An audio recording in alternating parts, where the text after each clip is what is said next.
How to update Facebook account to newest version. Want the latest Facebook features? Here's how to update your app to the newest version. Step 1, go ahead and open App Store on your device, and then once you're on App Store, go ahead and sign in to your account.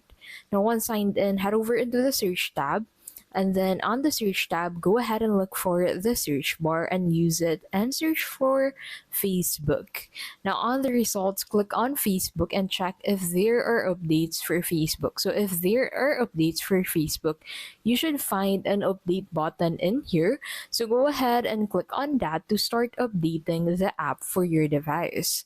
Now, to stay current, you can go ahead and enable auto updates on your device settings to allow your device to check if there are updates on Facebook every once in a while and update it once it does have an update.